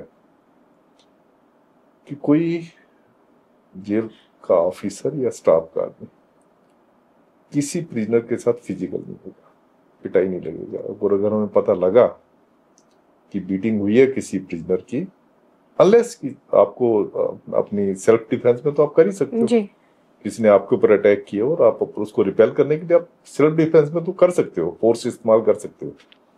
अनलेस सेल्फ डिफेंस आप किसी की पिटाई वगैरह अगर नहीं करेंगे, अगर हमें पता लगा कि आपने पिटाई की है तो आपके ऊपर सख्त से सख्त एक्शन हो सकता है। तो भाई साहब सारा स्टाफ हमारा इकट्ठा होके डीजी प्रिजन के पास आया, सर ये तो आपने बड़ा गलत, ये आपने ऑर्डर किया, अगर हम जेल में पिटाई नहीं करेंगे तो हम जेल को कंट्रोल ही नहीं कर सकते, आप हमें हटा दो वहां से। हम नहीं कर सकते। बिना पिटाई के तो हम जेल चला ही नहीं सकते। फिर मेरे को याद है कि मैंने उनको बहुत अच्छी बात समझाने के लिए कही। मैंने कहा आप देखो, आप जो पिटाई की बात कर रहे हो, आप पिटाई किन आदमियों को करते हो? क्या आप पिटाई गैंगस्टर्स की करते हो? उनसे तो डर लगता है उनको तो छुएंगे नहीं मैंने कहा गैंगस्टर की करते पिटाई? गैंगस्टर तो आपके सिर पे चढ़ के रहते हैं कि मुझे ये मंगवा दो, मोबाइल ला दो, ये ला दो, आप उनको पहुंचा देते हैं किसी ना किसी तरीके से। वो मोबाइल गैंगस्टर के पास नहीं तो मोबाइल कैसे पहुंच जाता है? पैसे वालों की पिटाई करते हो? हाँ, पैसे वालों की आप पिटाई जरूर करते हो, क्योंकि आपको पता है उसे हासिल होगा। किसी पैसे वाले को जितना आप टॉर्चर करोगे, अगर आप उसको सब चीज ठीक ठीक देते जाओगे, जेल में जो रूल्स कहते हैं उसके हिसाब से चलोगे, तो पैसे वाला आपको पैसे कभी देगा नहीं। पैसे वाले को आप गाली दे के बोलोगे या मार पिटाई का उसको एक थ्रेट दोगे, तभी आपको पैसा मिलेगा। पक्का आप पैसे वाले को तंग करोगे, गरीब आदमी को आप तंग करोगे। क्यों? क्योंकि आप में है कि हम तो जेलर है। जैसे आप बॉलीवुड में देखते हो कि जब तक मारना पीटना प्रताड़ित करना हमारा परम धर्म है, आप जब तक टॉर्चर नहीं करोगे आप जेलर नहीं हो। खाली इसीलिए कर रहे हो, अपनी एक सैडिस्टिक प्लेयर लेने के लिए आप कर रहे हो। ये बताओ हम बात गलत कह रहे हैं? ये हम सही कह रहे हैं ना? स्टाफ को कहा, फिर ज्यादातर स्टाफ वाले कहते हैं हाँ आप सही कह रहे हैं। उसके बाद हमने अपनी किताब में भी लिख दिया रूल, जो मैनुअल था, और अपनी एडमिनिस्ट्रेटिव इंस्ट्रक्शन भी दे दी कि किसी को भी, किसी आपने बेकसूर को मारना है ही नहीं किसी को। अगर आपने, हमें पता लगा कि आपने किसी बेकसूर को मारा है, कुछ किया, तो आपके ऊपर स्ट्रिक्ट एक्शन लिया जाएगा। And Sunil ji, what about between the prisoners? जैसे गैंग वॉर्स होती हैं क्या? ऑल्सो कि प्रिजनर्स एक दूसरे को रैग करते हैं, उनके बीच में वायलेंस होता है, उनके बीच में फिजिकल रिलेशनशिप्स होते हैं, उसमें क्या वो कम्युनिटी कैसे चलती है? इसके लिए देखें, आपको एक्सटेंसिव सर्विलेंस की जरूरत होती है। सबसे पहले तो आपका क्या होता है कि कोई भी हैबिचुअल प्रिजनर या कोई गैंगस्टर जेल में अगर आता है तो ये पुलिस की ड्यूटी बनती है कि जेल वालों को बताना कि ऐसे ऐसे ये गैंगस्टर आ रहा है और इस गैंग से बिलोंग करता है। तो आपको पता होता है पहले से? पता होना चाहिए। अच्छा। पर कई बार क्या होता है कि पुलिस ने आपको बताया या पुलिस ने बताया तो आपने उस पर ध्यान नहीं दिया, तो उसका नतीजा होता है कि दो अपोजिट गैंग वाले एक ही जगह पे आ गए। तो सबसे ज्यादा सिक्योरिटी लैप्स तो यही होता है कि आपने दो अपोजिट गैंग को एक ही जेल में रखा। आपको दो अपोजिट गैंग को एक में नहीं रखना। तो जहां आपने एक ही जगह उनको रख दिया तो लड़ेंगे। आपने कई वीडियो आपने देखी वायरल हुई कि कैसे वो एक गैंग वाला दूसरे गैंग वाले को कैसे मर्डर कर रहे जेल के अंदर। तो इसलिए सबसे पहली ड्यूटी तो आपकी ये होती है, जो सबसे पहली ड्यूटी जेलर की होती है या किसी भी जेल एम्प्लॉय की होती है safe and secure custody of the prisoner. सबसे पहली ड्यूटी होती है सेफ एंड सिक्योर कस्टडी। का मतलब ये है कि किसी की पिटाई नहीं लगेगी जेल में, किसी के ऊपर कोई अटैक नहीं करेगा, किसी से एक्सटॉर्शन नहीं होगा, वो रूल्स के हिसाब से आप रखेंगे। इसको कहते हैं सेफ एंड सिक्योर कस्टडी। सबसे पहली ड्यूटी जेल एम्प्लॉय की होती है। वो दूसरी होती है कि रिफॉर्म, रिहेबिलिटेशन, रीइंटीग्रेशन, ये होती है। तो पहला तो आपने तीन कैटेगरी, जैसे कि तिहाड़ की हम बात करें, इसमें तीन कैटेगरीज होती हैं। एक तो हाई सिक्योरिटी वार्ड्स होते हैं जिसमें कि आप गैंगस्टर्स वगैरह को रखते हो। गैंगस्टर या जिसको सिक्योरिटी की बहुत जरूरत है उनको आप रखते हो। और हाई सिक्योरिटी वार्ड जो है उनको एक तमिलनाडु की एक स्पेशलाइज्ड फोर्स होती है, तमिलनाडु स्पेशल पुलिस कहते हैं, वो इनको मैन करती है। वो 24 घंटे सर्विलेंस में रहते हैं, सीसीटीवी कैमरा लगे होते हैं और स्टाफ भी वहां रहता है, घूमता रहता है, जो इनके ऊपर पूरी एक चौकसी रखता है। दूसरा होता है मीडियम सिक्योरिटी वाले, जो कि सीरियस केसेस में होते हैं, मल्टीपल केसेस में होते हैं। कई हैं जो डकैती के केस में आ गए, चोरी के मल्टीपल केसेस हो गए, उनको मीडियम सिक्योरिटी उसमें रखते हैं। आपके 70% लोग होते हैं फर्स्ट टाइम ऑफेंडर, जो कि पहली बार जेल में आए, तो उनको आप फर्स्ट टाइम ऑफेंडर वार्ड में रखते हो और उनको बिल्कुल उन पे आपको इतनी ज्यादा चौकसी की, इतनी ज्यादा निगरानी की जरूरत नहीं पड़ती, वो आराम से अपना रहते हैं। ये तो मैंने आपको बताया किस तरीके की सिक्योरिटी होती है। उसके बाद जो फिजिकल रिलेशन वाली बात है, ये जो यंग प्रिजनर होते हैं उसमें बहुत होती है, क्योंकि उनकी एज ऐसी होती है 18 से 21 साल का, उसकी ऐसी एज होती है कि जिसमें कि ये नेचुरल सब चीज होती है। तो उसके लिए आपको इतनी सर्विलेंस आपको रखनी चाहिए कि किसी के साथ गलत काम ना हो जेल। पर आप जैसे जेल में देखोगे, जेल में हमेशा जो है स्टाफ की कमी रहती है, हमेशा। किसी टाइम पे आप जाओगे आपको 30% तक की स्टाफ की कमी मिलेगी, तो वो सर्विलेंस आप नहीं रख सकते। उसका नतीजा ये होता है, जो यंग प्रिजनर होते हैं इनमें फिजिकल रिलेशनशिप विलिंगली या अनविलिंगली, मैं आपको विलिंगली या अनविलिंगली कह रहा हूं, इनमें बहुत होता है। जब मैडम किरण बेदी जो है जेल की आईजी थी जी, उस टाइम पे एक एनजीओ ने सर्वे किया, उन्होंने बताया कि ये जो यंग प्रिजनर्स हैं इसमें 18 से 21 साल के प्रिजनर्स को हम अलग रखते हैं। तो इनमें ये सेक्सुअल ऑफेंस जो बहुत ज्यादा होते हैं, विलिंगली या अनविलिंगली वो जो है रिपोर्ट नहीं करते। अब कोई नया प्रिजनर आया छोटी उम्र का प्रिजनर आ गया जेल में, तो उसको आपने तो जेल के अंदर डाल दिया, उसको अंदर, तो अंदर जो पुराना प्रिजनर होता है वो देखता है कि भाई नया आया है, तो वो उसको पहले खाना वगैरह खिला के प्रलोभन देगा, उसको जी। प्रलोभन से अट्रैक्ट करने की कोशिश करेगा। अगर उससे नहीं हुआ तो जोर जबरदस्ती भी उसको कर सकते हो, कह सकता है देख मैं यहाँ पे इतनी देर से हूँ, मैं कुछ भी तेरे साथ कर सकता हूँ, एक्सटॉर्शन कर सकता हूँ, तेरा ब्लेड मार सकता हूँ तेरे को, कुछ भी ऐसी बात डरा के। उसका नतीजा ये होता है कि होमोसेक्सुअलिटी जो है कि काफी ज्यादा होती है बच्चों में।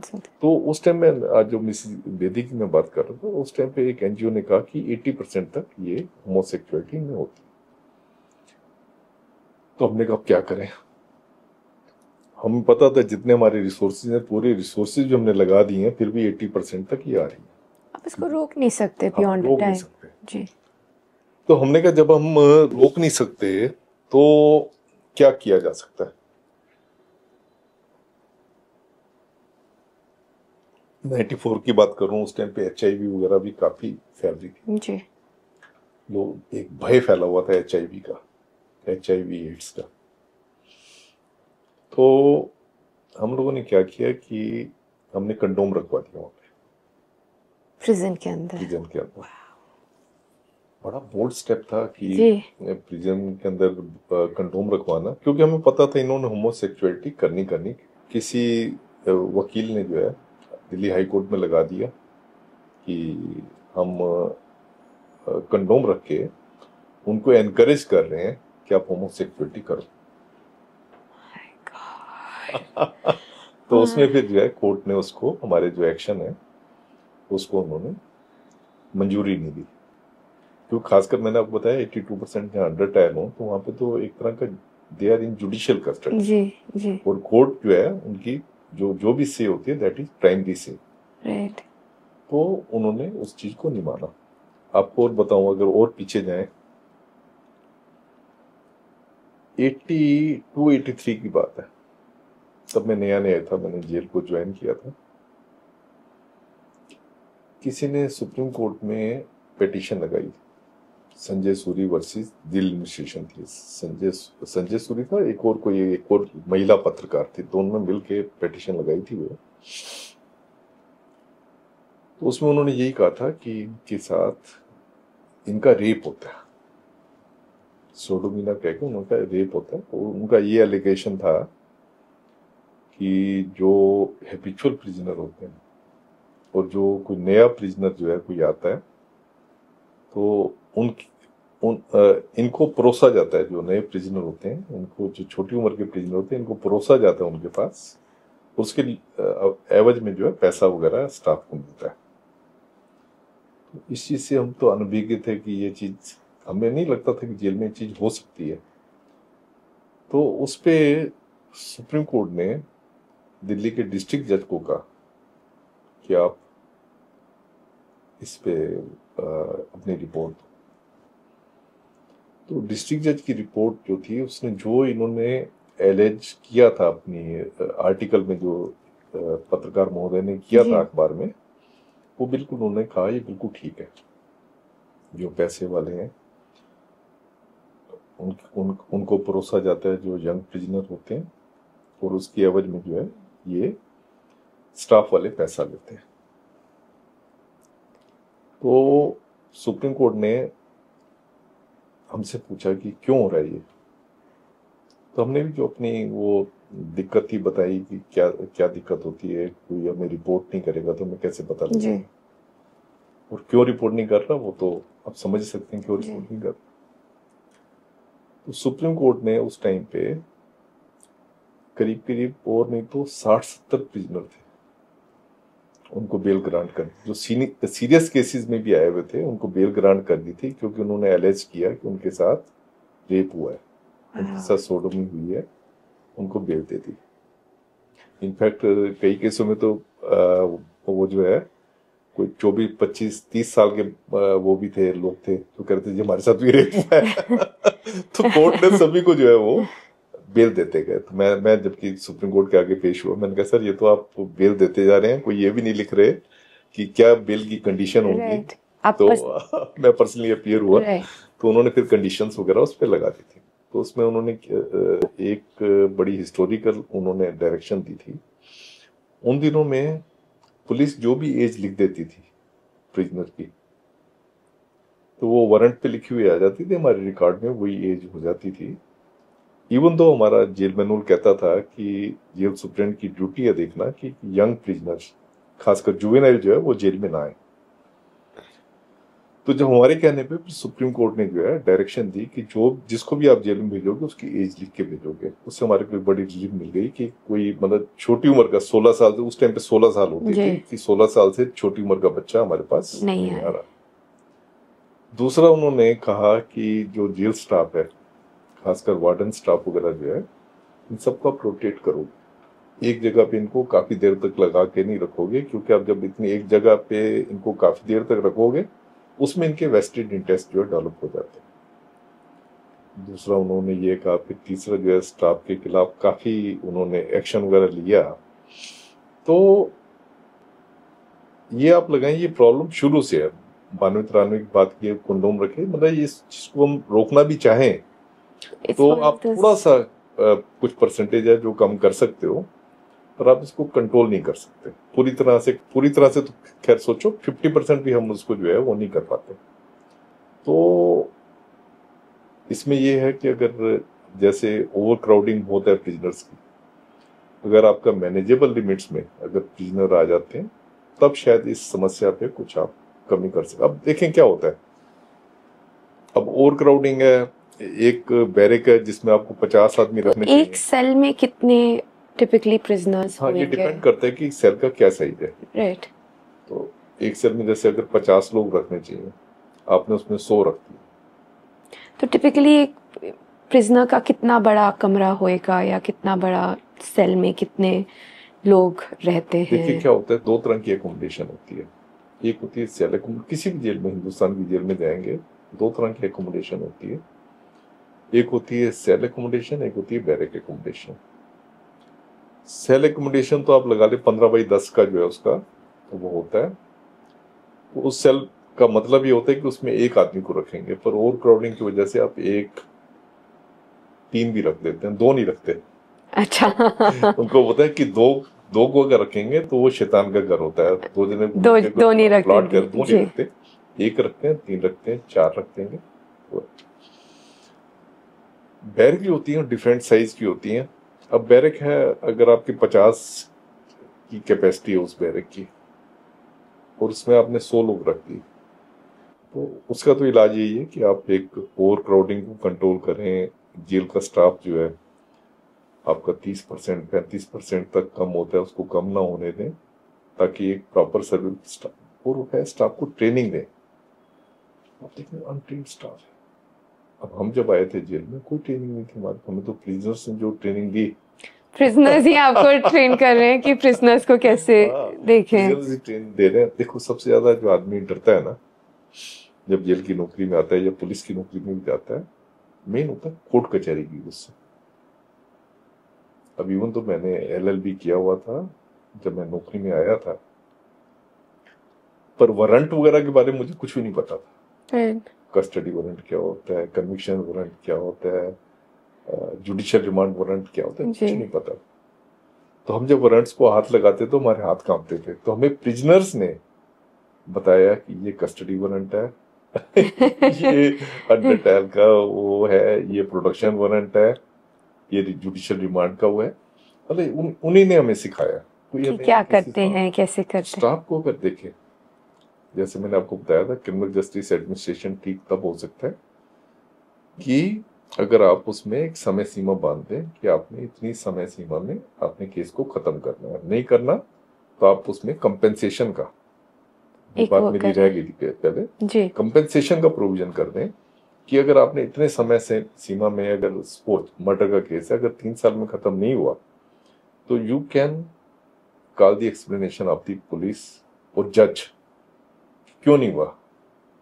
Actually make the government or the governance accountable. हाँ, governance, they should be accountable, They should be accountable कि आपने क्यों क्या नहीं किया और आपने है। एक बार वो कर दिया, और उसके बाद अगर आपको लगता है कि जज ने जो रीजन दिए हैं या पुलिस ने जो रीजन दिए हैं वो पैलेटेबल नहीं है, देन यू शुड गिव, आपने भी ये वाली बात कही थी, you should give compensation to the victim as well as the person who is behind the bar. Who's behind the bars? क्योंकि दोनों actually रिस्पॉन्सिबल, दोनों रिस्पॉन्सिबल है, हाँ जी, और दोनों सफर कर तो रहे हैं। यही चीज है जेल में क्या है कि अगर आप अकाउंटेबिलिटी करते हो, अकाउंटेबिलिटी कब करोगे, जब आप उनको ट्रेनिंग दोगे।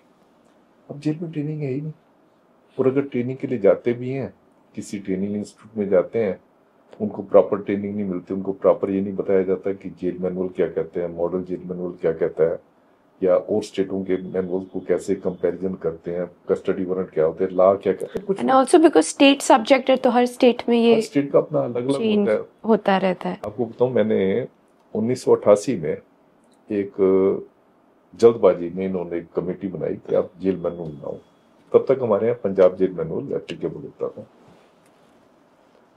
पंजाब जेल मैनुअल ऐसा मैनुअल था जिसमें कोई चेंज करने की कोई जरूरत समझता ही नहीं था। उसमें जैसे आपको बताऊं एग्जांपल, उसमें लिखा था जो फीमेल प्रिजनर्स है उनको लाहौर जेल में रखेंगे, लाहौर जेल में रखेंगे, किसी ने उसको चेंज करने की कोशिश नहीं की।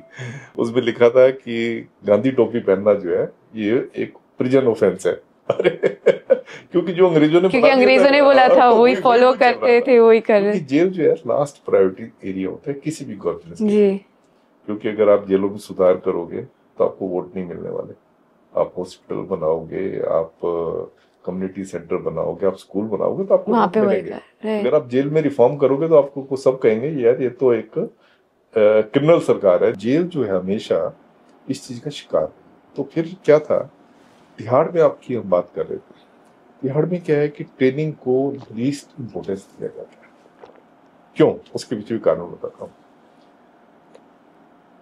पूरे मेरे ख्याल वर्ल्ड की जेल में ऐसा नहीं होगा कि मैं दिल खोल के बात कर रहा हूँ आपसे, तो ताकि हाँ आप कुछ इसमें हम कर सकें। पूरे वर्ल्ड की जेलों में ऐसा नहीं होगा कि आपने किसी और सर्विसेज वालों को ला के आप कहोगे कि आप जेल को मैनेज करो। आप अपनी यार क्यों नहीं अपनी स्ट्रेंथ क्रिएट करते? आप अपना जेल स्टाफ ऐसा क्यों नहीं क्रिएट करते कि आप आईजी तक जो वो बैठे। ये एक मैं आपको अपना व्यू पॉइंट दे रहा हूँ। आपको पूरे वर्ल्ड की जेलों में चलेगा, आपको ये नहीं मिलेगा बाहर के लोग आके जेल चला रहे हैं। वहाँ जेल स्टाफ को नॉरिश करते हैं और जेल स्टाफ का बंदा ऊपर तक जाता है। हमारे यहाँ पे क्या है कि आपने मेनली जो है जेल स्टाफ को डिप्टी सुपरिटेंडेंट की पोस्ट तक जो है लिमिट रखा हुआ है। उसको अपॉर्चुनिटी नहीं दे रहे हैं कि आप एक्चुअली ग्रो कर सकते हैं। अपॉर्चुनिटी नहीं दे रहे क्योंकि और तब तक क्या होता है, आप उसके ऊपर इतने डिपार्टमेंटल केस चला देते हो कि वो आगे जा ही नहीं पाता है। तो आपने क्या किया हुआ है, डिप्टी सुपरिटेंडेंट तक तो ये दे दिया जेल कैटल, उसमें भी बाहर के लोग आते हैं। और जो सुपरिटेंडेंट की जो मेन मैनेजरियल पोस्ट है जिसमें कि आपकी स्किल की जरूरत होती है जिसमें कि आपने जो सीखा है, आप जो रिफॉर्मर है, जो आपकी स्किल की जरूरत होती है, आपने क्या किया वो रख दिया बाहर वालों के लिए।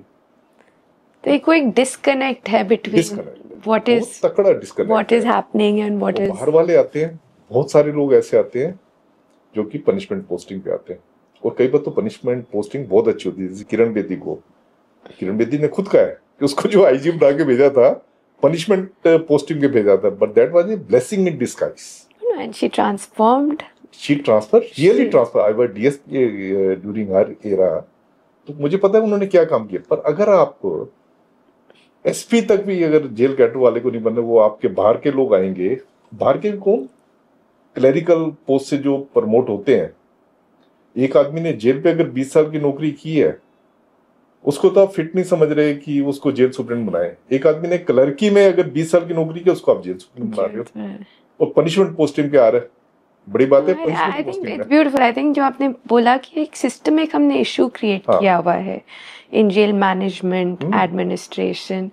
मैं आपके एक्सपीरियंस के बारे में बात करना चाहूँगी सुनील जी कि आपके टाइम में कभी ऐसी सर्कमस्टांस हुई थी जब प्रिजन आपके कंट्रोल से बाहर था, कि किसी टाइप का जेल ब्रेक हुआ हो,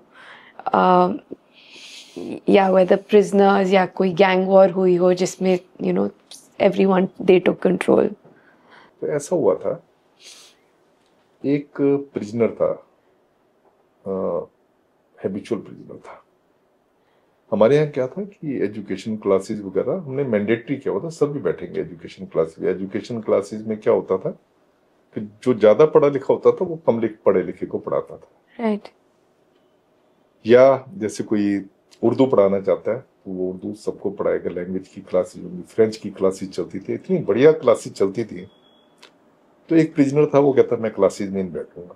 तो उसको समझाने की कोशिश की, पर हमारे जो उस टाइम पे नंबरदार सिस्टम होता था तो उन्होंने पिटाई वगैरह लगा दी, उसकी पिटाई लगा दी, और कुछ दिन तक तो जेल में रहा। पर फिर उसको हॉस्पिटल भेजा बाहर, तो वहां पे उसकी डेथ हो गई।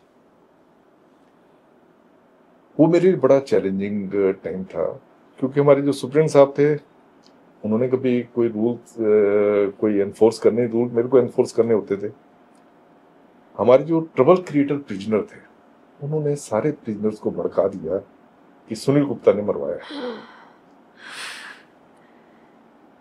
आप सोच सकते हैं, मतलब आप एक काम कर रहे हैं, ईमानदारी से काम कर रहे हैं, आपके खिलाफ मतलब अगर आप ऑनेस्ट हैं और आपके उसमें, तो आपके खिलाफ वेस्टेड इंटरेस्ट बहुत ज्यादा होते हैं। उन्होंने ये कह दिया अंदर, वो उड़ा दी कि सुनील गुप्ता जी ने, जो बड़े अपने आप को स्ट्रिक्ट वो जेलर बनते हैं, उन्होंने उसको मरवाया, जबकि मुझे पता ही नहीं था उसका। मतलब नंबरदारों ने जरूर एक्सेस वो यूज किया जो कि उनको नहीं करना चाहिए। मेरे खिलाफ इतनी पेटिशनें लगा दी, मतलब मैं अपने आप को बिल्कुल अकेला समझ रहा था, एक भगवान और एक मैं। तो उस टाइम पे मैं भगवान से बातें करता, मेरे खिलाफ इतनी पेटिशनें लगा दी इन्होंने। अब देखेंगे जनरली जो पेटिशनें कोर्ट में लगती हैं ना, ये आदमी स्मैक बेचता है, चरस बेचता है, एक्सटॉर्शन करता है, वो जो जेन्युइन बंदा होगा उसके खिलाफ नहीं लगेगी। लगेगी उसके जो ऑनेस्ट होगा और जो उसको रोकने की कोशिश करे, उनके खिलाफ ज्यादा लगती है। इसलिए आप देखेंगे ज्यादातर पेटिशनें डिसमिस हो जाती है। पर हैरेसमेंट जो होता है, कितना हैरेसमेंट होता है। 6 साल तक सारा प्रोसेस मैंने भुगता है, 5 साल हो गए मैंने भुगता है। तो मतलब आप ये देखो, एक जेलर को आप अगर ठीक तरीके से नौकरी कर रहे हो और अगर आप एक ट्रांसपेरेंसी में विश्वास करना पे विश्वास करते हो, तो आपको किस किस टॉर्चरस प्रोसेस से होके निकल होती है। ये आसान बात नहीं होती। जेलर बना दिया आपने, असरानी जैसा शोले वाला जेलर बना दिया। एक्चुअली आई थिंक इतनी डिफरेंस है। आई थिंक जब मैं क्वेश्चन पूछ भी रही थी तो शायद मेरा कोई और मकसद था, but I think what I see is कि जो रियलिटी और हार्श रियलिटी होती है, और जो हम मूवी में देखते हैं और जो हम सोचते हैं, और बिल्कुल ही अलग है। कि खासकर अगर आप देखो, मैं बड़ा शुक्रगुजार हूँ जो ये मैकरन जिन्होंने बनाई है। मुझे नहीं पता था वो मेरे ऊपर बना रहे हैं। मैंने तो एक किताब लिखी थी, मैंने सुनेत्रा चौधरी ने, तो उसके ऊपर मेरे को ये कभी भी नहीं था कि मेरे को एक हीरो ये प्रोजेक्ट कर रहे हैं। But this is actually a hero की, but this is reality, this is the reality कि एक्चुअली सच का पाथ फॉलो करना कितना मुश्किल होता है। आपके खिलाफ है, मतलब आप एक पापियों की दुनिया में रह रहे हो जी, और पापियों को सुधारने की कोशिश कर रहे हो, कोई आपके साथ नहीं खड़ा। मैंने देखा है बहुत बार ऐसा हुआ है। तो मतलब उसमें खाली मैं होता था या मेरा परमात्मा होता था, मुझे नहीं पता कि आप कितनी स्पिरिचुअल हो, पर मैं तो 100% स्पिरिचुअल। मुझे तो उसकी ऑनेस्टी पे, उसकी जो एक उसके न्याय के ऊपर जो है इतना विश्वास है कि मैंने अगर उससे जो चीज मांगी है मुझे लाइफ में मिली है। आप देखो ना, किसके नसीब में ये होता है कि उसके ऊपर फिल्म बन जाए, नेटफ्लिक्स की सीरीज बन जाए, उसमें इतनी बात मैंने कभी सोचा ही नहीं था। पर मैं जब देखता हूँ कि मैंने किस किस टॉर्चरस उससे मैं गया हूँ, कैसे कैसे मैं गुजरा हूँ, तो मुझे लगता है कि शायद भगवान ने मेरे साथ न्याय किया। नहीं, आई थिंक आप इंस्पिरेशन हो डेफिनेटली, कि डिस्पाइट कुछ भी हो सर्कमस्टांसेस, आई थिंक अपने आप को दृढ़ रखना एंड अपने आप को सच्चा रखना बहुत इम्पोर्टेंट है। एक मैं हल्का सा टच करना चाहूँगी कि पूरा ब्लैक मार्केट जो होता है प्रिजन का, कि हम देखते हैं कि वो प्रिजन में आपका 5 स्टार का खाना आ रहा है, टीवी चल रहे हैं, एंड आप almost you can pay for almost anything. तो ये, एंड ऑल्सो दे से कि ये ब्लैक मार्केट से ही आई थिंक लोग अपना प्रिजन्स चलते हैं या जो वहाँ के गार्ड्स होते हैं वो पैसे कमाते हैं। तो मतलब I'd love to get some idea कि what is it like, कि how much do you have to पे करके कितना आप फ़ोन ला सकते हैं, खाना ला सकते हैं। तो अगर आपको अपना खाना लाना है तो एक मतलब how much would a rich person be paying कि एक दिन का उसका खाना आ रहा है, उसको अपनी फैसिलिटीज़ मिल रही हैं। देखिए क्या होता है कि जेल सुपरिटेंडेंट अगर बड़ा स्ट्रॉन्ग है, स्ट्रिक्ट है, ऑनेस्ट है, तो ये चीज अंदर पहुंच नहीं सकती।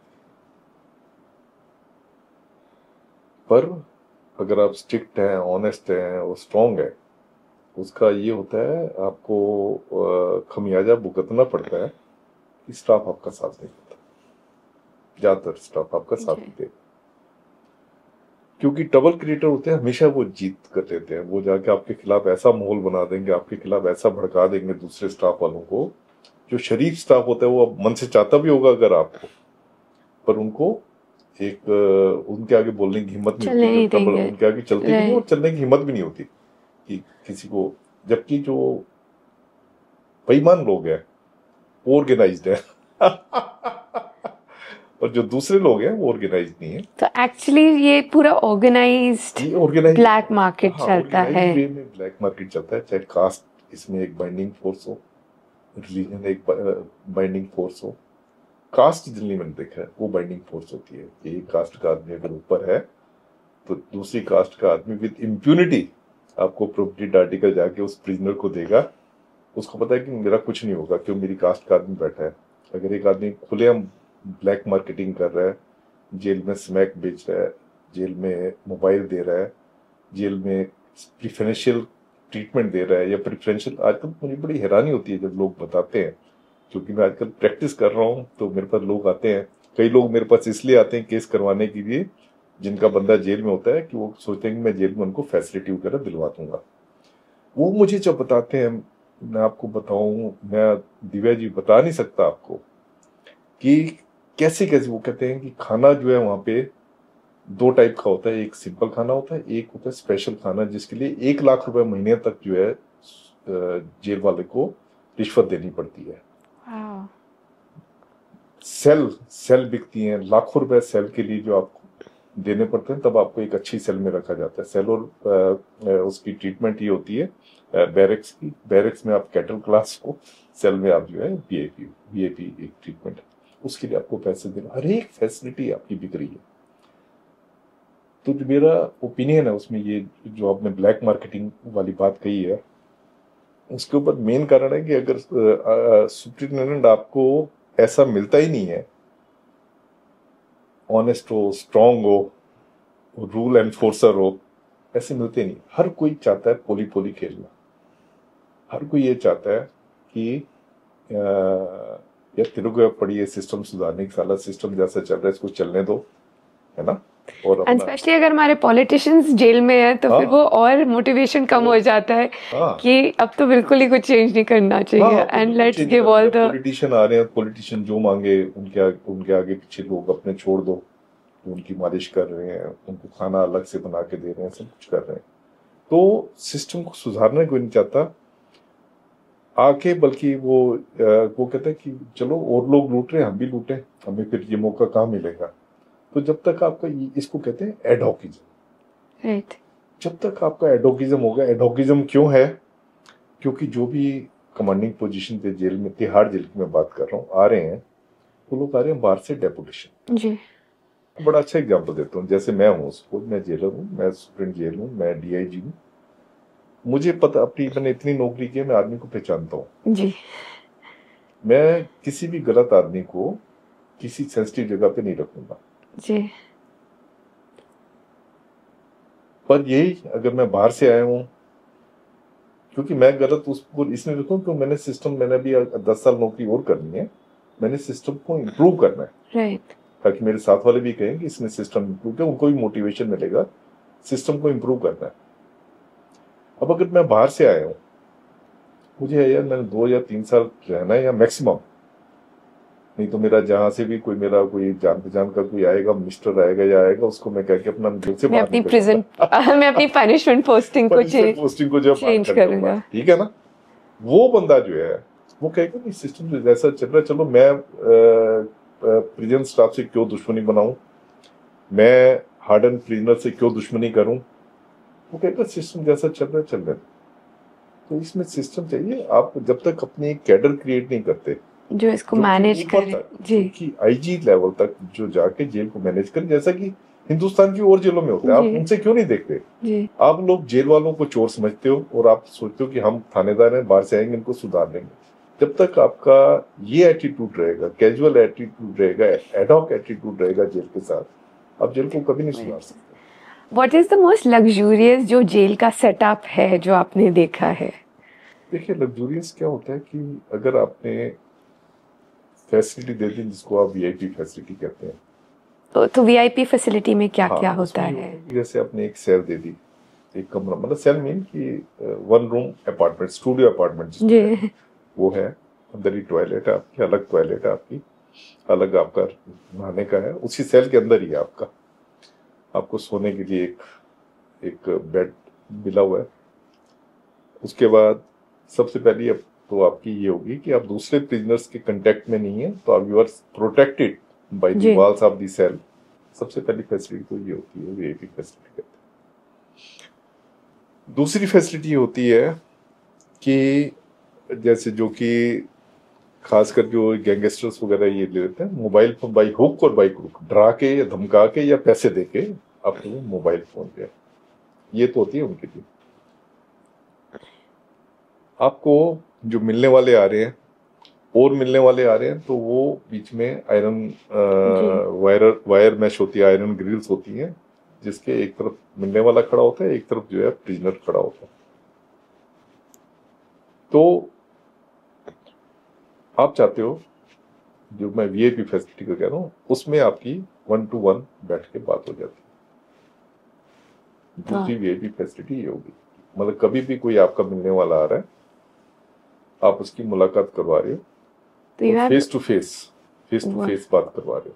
तो यू हैव गैंगस्टर्स जो प्रिजन में हैं, जो पूरे अपनी गैंग्स प्रिजन से चला रहे हैं। चला सकते, आप देखती हो, आप रोज अखबार में पढ़ते हो, टीवी पे देखते हो। तीसरा आपकी फैसिलिटी होती है खाना।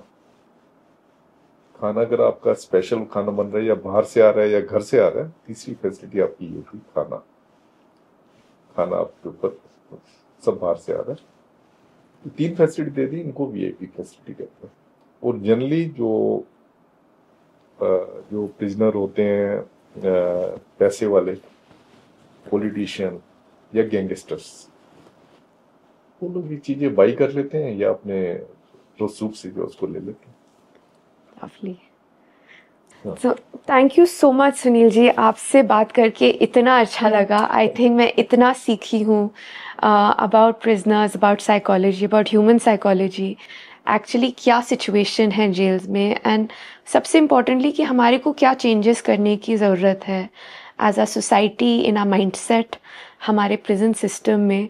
आई रियली फील कि अगर हम इसको चेंज कर सकते हैं, तो एक हम सिम्टम्स को क्योर करने की कोशिश करते हैं, लेकिन हम सिस्टमैटिकली अगर इसको हम अटैक करें और कम्युनिटी की तरह इसके बारे में हम बात करें, बिल्कुल, तो रियली हम एक पॉजिटिव चेंज क्रिएट कर सकते हैं। मुझे बड़ा अच्छा लगा आज आपके सामने आया हूँ, और मुझे सबसे अच्छी बात ये लगी है कि यू आर सो यंग, और इस छोटी सी उम्र में आप इतनी ज़्यादा आपकी नॉलेज है, इतना ज़्यादा आप सोचती हैं, क्योंकि आपने बताया कि आप जेल पे भी गए हैं, विमेन जेल आपने जो है आपने विजिट की है, और आप प्रिजन रिफॉर्म्स के बारे में सोच रहे हैं। तो I am very happy, and I think you are a blessed soul कि आप इतना सोच रहे हैं। No, and you're blessed. I mean, I'm blessed I get to be with you, and really, I think मेरे लिए आप actually real life hero आप ही हैं. So thank you so much for the work you've done.